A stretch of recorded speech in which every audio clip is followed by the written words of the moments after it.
Coming to you straight from the Rio Grande and beyond. Broadcasting to the four corners of the globe. So grab your seat, your coffee, or your sundowner. Okay, everybody, here we go. On point, as always. This is Gloves Off. Gloves Off.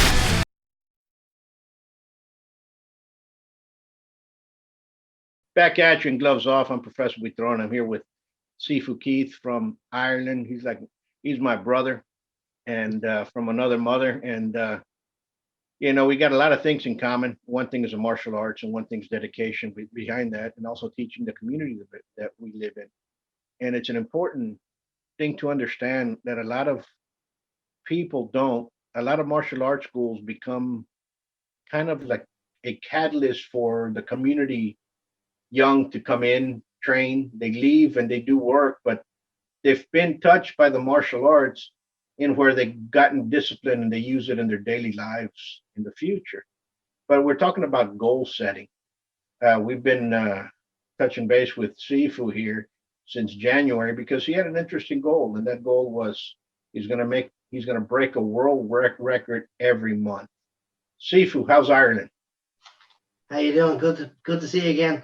Thanks for having me on. Yeah, it's funny. It's summertime obviously here. We kind of have in Fahrenheit terms, we would have maybe between 60-ish Fahrenheit, maybe 70, somewhere around there. So yeah, it's not as warm as you guys, but yeah, it's warm. It's dry. And we had biblical rain last week. We had crazy times last week, but this week is so far so good.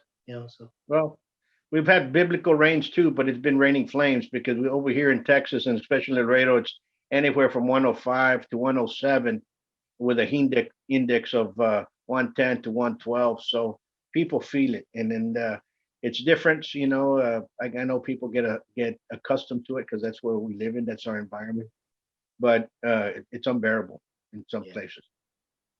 Even the shade is a heat index of 100. So there's no hiding. There's no hiding here. Yeah, walking around with ice on. Sorry. Oh, okay. Yeah. So you get the difference here and there is complete opposites. We're half what you've got, and we're happy with it. But still, people are going to complain it's too hot. So absolutely. That's just want to keep them coming training, though. Absolutely, and you have to continue training. But it's fun training with the heat like this because people go happy because people want to work out in the winter. They don't sweat as much, and now they come in there, they leave drenched. So at least they feel like they've done something, and it's actually just the heat. But all in all, they do something within martial arts, and that's learning. That's what we have to strive for. But let's touch base on your goals, how you started, which ones have you broken, and let's go down the line. So at the minute we stand on one behind. The June record had to get put off until this month. I had some family stuff that we had to get through. My daughter's first Holy Communion. Some other stuff that we had to get through, and a month behind. But January started off well. We hit the first one. We hit it really fast. We hit it hard.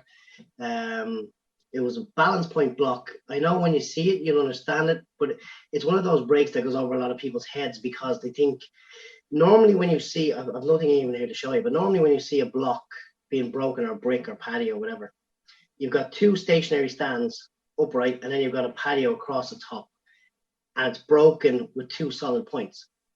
But what I wanted to do was, and again, it's a specialty break that I've used on numerous competitions, and it's one I actually favor a lot, is where I put one stationary stand and I put the block balancing. So it's literally on the balance point. So I've got to hit the loose end and snap it before the rest of the block can move. So not only is it conditioning, it's now speed and power mixed. Is what makes it such a difficult break. And what I did was, it was the fastest, no, it wasn't, it was 10 seconds. So it was the quickest. I had 10 seconds to try and break 16. I put up 16.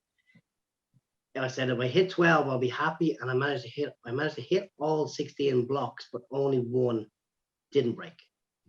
So I managed to get 15 in 10 seconds. So I was very, very happy with that one. There was a lot of work, a lot of effort.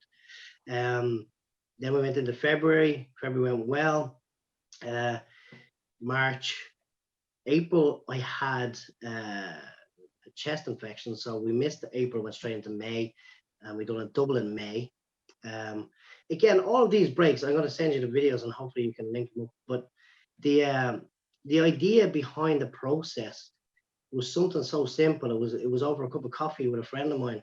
And he said, you need to do something to inspire yourself and to challenge yourself. And, you know, it's funny. He said, why not do a record every month for 2022? You know, world record, get it recognized. On the back of all of this, so my Chinese Martial Arts Association, they're the ones who've really been backing this one. Sifu Terence Kinsley, he's the main guy over the Chinese Wushu stuff here in Ireland.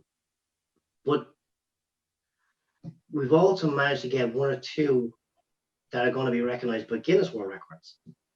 So that's a big thing now. We've got August, hopefully, will be a Guinness World Record, and November will be a Guinness World Record. So I'm still pushing forward and trying to get it bigger and better every time. But it's it's been an interesting time. But I get a lot of people on Facebook and on social media who are really behind this, including yourself and Grandmaster Hackworth, who are constantly checking up on me and making sure I'm still sticking to my goals and getting everything done that I need to do. And you know, it's a day-to-day process, but I find that the goal setting and everything else really helps me, you know. Absolutely. And you've been in the martial arts for a while, and it's always a goal setting process, you know, whether you can, as you started, as you were young in the martial arts, many people are afraid to kick to the head. So they start kicking low, and as you keep on going high, and all of a sudden they reach kicking the head. Now they've already achieved that goal. They put it behind them. But you know, it's a process that builds good characters for that. Why? Because you start setting goals and the discipline behind it. So if you're an entrepreneur by yourself and all of a sudden you start a small business and you say, you know what, my goal is to get 25 clients behind. And you get 25 behind you, then another 25 is a lot easier to get, and so on and so forth. So you start building those things behind you, that dedication that you're going to have. And very few acquire it, but it is something that the martial arts produces, is that dedication. Yeah, definitely. But you know, a recent conversation actually, and again was there's a guy here called Reg Bourne. He's a ex-pro boxer, ex-pro kickboxer. And I'm doing a lot of work with him now in helping some of the pro boxers come onto the circuit here in Ireland. But the conversation with him the other day was, even at 51 years of age now, he's 51. He is still setting goals for himself too. And although he's not actively fighting anymore, he's still setting himself goals. And he kind of challenged me to a couple of things. I've challenged him to a couple of things. But I think if you're willing to challenge yourself, I think that's more than a challenge. Like I could challenge you right now to something, and you kind of go, "Oh, Keith, you know what? I didn't get around to it." But if you challenge yourself, every day it's in your subconscious that I gotta do this. I have to do this for me. I think Absolutely. people have to understand that too. You know, that's a huge element of it. You know, that's you're absolutely correct. And one of the things I told the parents is, you know what, let's start. And I set it out for the kids, and I go, let's start making your beds every day. It's Yeah. not mom make your bed. Yeah. And the parents said, yeah, but you know, some of them said, oh, we have a housekeeper that does that for them. We got this, it does it. Sometimes you're not going to be around. The kid goes off to college, off to military, off somewhere else. Either he's going to learn the discipline there, he's going to learn the discipline somewhere else. You know, and in the military, he's going to learn not only to fold his bed, probably everybody else's bed once if he doesn't comply. You know what I'm saying? So and so and not only that, you know, when you get back home at night and your bed's made, it's a lot easier, even if you have a bad day, to sleep on a bed that's tidied up. You know, Right. and people don't. But the people say that's not a goal. That's a goal that we can set for, and it might be small, but it's a habit that forms. And you know, goals become habits. And once that achievement of a goal becomes a habit, you're going to start making it a habit for you to always do good, progress, try to move forward. But it's something so funny. And again, I pride myself on the fact that I'm not egotistical. I know what I can do. I'm quite humble about what I can do. But in a conversation last week with that guy Reg Bourne I was talking about, I talked about the fact that he said, "How are you so good at what you do?" And it made me think, because when I went to it, I went, not only the dedication, but the pure love of what I do, number one. Number two, even when I'm sick and I don't want to train, my conditioning still needs to be done. My hands still need to be ready. At a moment's notice, my hands are ready to break. I don't have to build my chi. I don't have to build my energy. They're there. They're ready. In the same way that he would have to prep and get his wraps on, get his gloves on, warm up his shoulders, get ready to do his boxing on the bag, which we all would do anyway. But when it comes to what I do, because I daily train, and this is something we've talked about before, because I train daily for what I need to do and what I want to do, this is what has set me apart from so many other people. There's people out there, you could name drop all day. You got Chip Townsend, one of the best kickers out there, in terms of taekwondo, businessman beyond belief in terms of his taekwondo skills. But he trains every day. He practices what he preaches. And I think that's what sets some people apart from others. But in terms of my goals with my thing, my 12 records in 2022, no matter what I have felt, no matter how bad my day has gone, I have still set that time aside for my training. And I haven't let that slip. I think it's one thing that people, I'm having a bad day, I'm not going to go training today. And then, you go into, I'm not sure how many nights a week you teach in your school, but some of my students, when I had 5 nights a week in my school, they wouldn't come Monday because it was a bad weekend and they had a bad Monday. So they'd say, "I'll go Tuesday instead." And then Tuesday would come and they wouldn't come. They'd go, "I'll go Wednesday instead." And it was an excuse process. And then they had too much choice maybe, but for me, I was out conditioning today, even though I had a sore rib and a sore abdomen.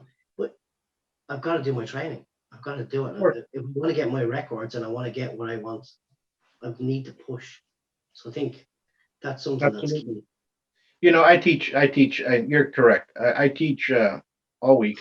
Well, we teach different classes at the school. We got Kempo, we teach him a couple of days, and we teach Savat a couple of days. And of course, my wife teaches Capoeira a couple of days.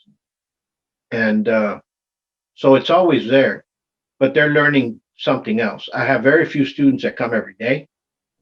I got many that do, but I have a lot of students that come just to that particular class. And then I got some students that come once a month, and those are the ones that are always complaining about how come I'm not progressing and everybody else is progressing.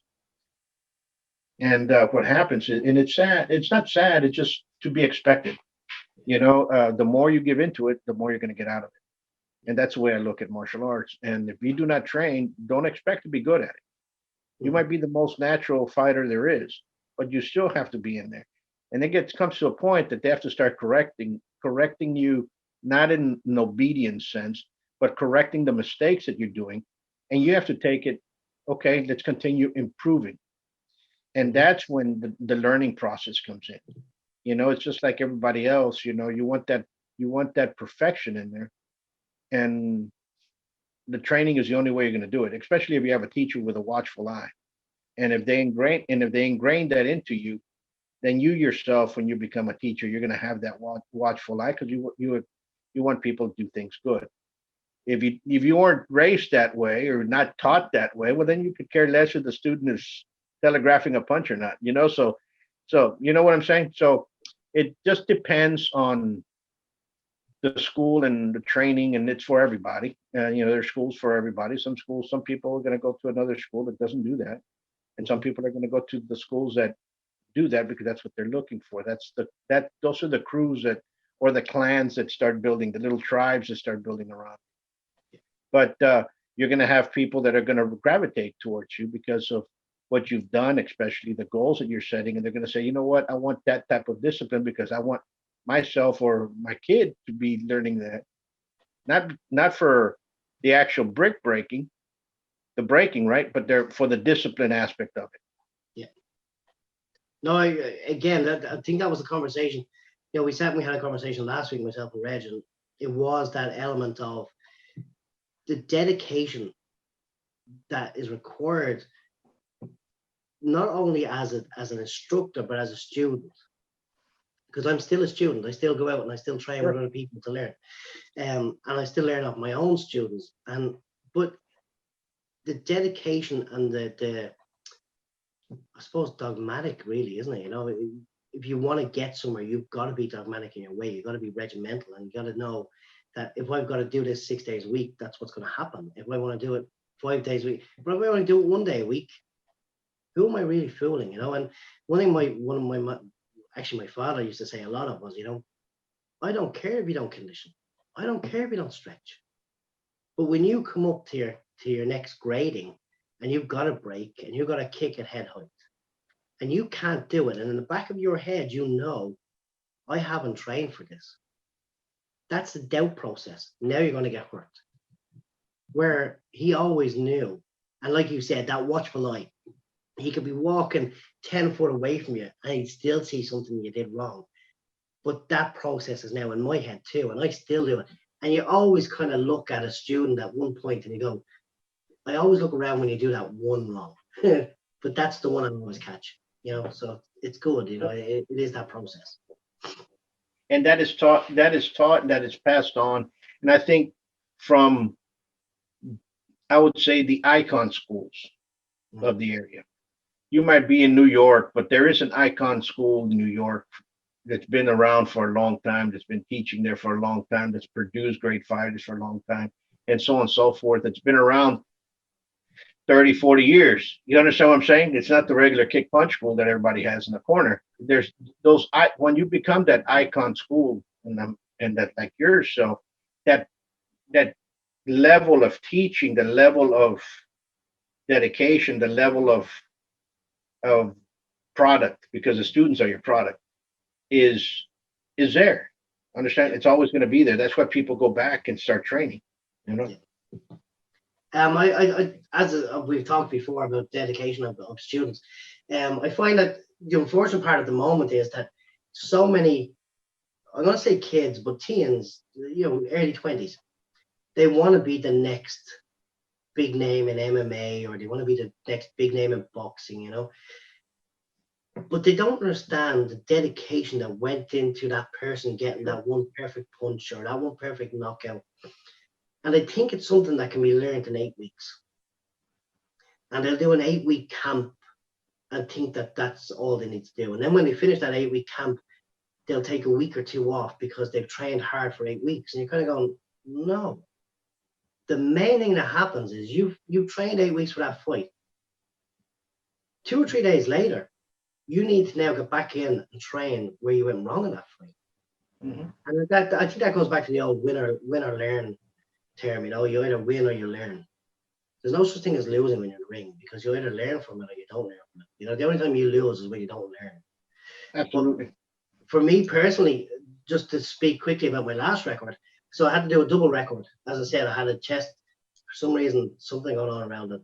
I got a chest infection. But so I done a double record. So the one I did was I done the block on the edge. I don't know if you've ever seen me do that one. I'll send the video anyway. But then I went straight into a shin break one. So shin break one, again, some of these specialized breaks, there's people out there cringe when they see me do some of my stuff because they've never learned how to do it. They've seen it done on the internet, thought it was fake, and then they see me do it. And they say, well, it's either fake or he's real, you know. And there is no halfway, you know. You get so many critics on social media and online anyway. But sure. When I set up for the shin break, there was people sitting on the wall where the shin break was set up. And when I hit it, the whole wall shook. But what happened was the blocks bounced off. So they didn't break, they bounced off the stands. So I had to reset and readjust and try and do it again.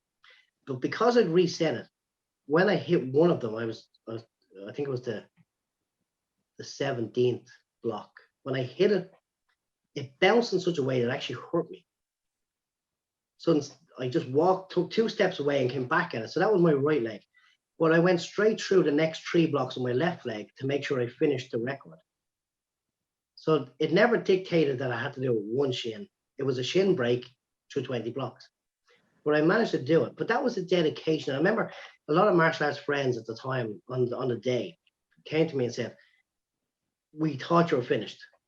But then when you came back and hit everything with your left to prove that you're not a one-sided martial artist, that it didn't matter what happened, you did not change your like my goal was set. I had to finish. Sure. I think that's what sets me apart from some people too. Absolutely. I got bang, I got hurt, but I kept going. So Absolutely. you know. And that's what people need, we go back to, let's just go boxing because we touch base on boxing. In the United States, there's, the last count was more or less 2.5 million amateur boxers. Imagine that, 2.5 million amateur boxers. And from there, they claim that about 2/3 are going to end up going pro. Okay. And from those 2/3 that are going to go pro, then you get a very, very small percentage that are going to become world champions. It's not even a 1%. It's like 0.0 something percent, because you're dealing with all the rest of the world Mm-hmm. that has all those amateurs in there as well. That's just the United States. Okay. Not even a percent. It was like 0.1, it was 0.01 something, and I don't know the exact number, but when I looked at it, I said, that's dedication. That's not only one, that's dedication. That's above all that. That's goals. That's everything all together in one. So when you have a world champion in boxing, he's a world champion in boxing, not only because of dedication, because the people that were behind him produced them, everything else that's around that one person is dedication to the maximum. You understand what I'm saying? Yeah, And people say, no, well, I don't understand that. Well, understand it, because it's not like football. Football is also another hard one. When you get those NFL football players, they've gone through a lot of kids that were, pony league and all that other stuff that were underneath. You know what I'm saying? Little football and all that stuff. And people say it's a lot of people that get that one. And the same thing happens with martial artists. To get to people that you're in your level, especially breaking, it's a lot of people that are around the martial arts. Because martial arts, I would say there are more martial artists than boxers. All the martial arts together, which ones specialize into breaking, which ones are actually doing it, and then it comes into a smaller group. And to have that, it is a goal. It is an honor to achieve, because there's not that many people doing it. No. But it's funny that one of my masters said when we were kickboxing, especially, for every 10 students that come through the door, one will be a fighter. Not necessarily a good fighter, but a fighter. So for every 10, you make one fighter. One person will get in the ring. The rest will get to those 3 steps of the ring and walk away, because it's not what they're there for, but they're the guys that will keep your camps alive, your school alive. Sure. And again, you know that, I know that, but to that one person who does get in the ring, and again, speaking just of your boxers, you might necessarily have a household name. Like, how many world champion boxers are out there across all the flyweights, middleweights, heavyweights? How many of them are household names? Okay, we go Mike Tyson, we go Muhammad Ali. They were one-offs. They were generations. So, yeah, it's that dedication, and it is that point of, I'm lucky in in a way that from 2007, I've been out in America competing with the USBA, some of the biggest names. That's how I know Chip Townsend, Larry Fields, all these big names. But the beautiful part of it is that because I went out there and I made a name for myself on the breaking circuit, they all know my name. So their schools are talking about me, and I'm there. Like, and again, it's like I said, it's not what I can say about myself. It's what other people can say about me. And people are watching from far and wide. Anytime I'm anytime I'm on a podcast with you, Grandmaster Hackworth, we put out all these things. But because people recognize the name and they know that somebody who's dedicated and pushed forward. And again, I'm 46, I'm not dead, so I want to make as much of this as I possibly can while I can. And again, the conversation went the other day about mobility and flexibility and everything. I can touch all except that last one. The pinky finger, I can't touch off my thumb. There's too much muscle here. But all the rest of them have perfect mobility. So all the myth of, conditioning causes arthritis and conditioning and breaking causes. If you do it correctly. Correct. If it's done correctly, there's no ill effect on my hands. There's no discoloration. There's no deformities.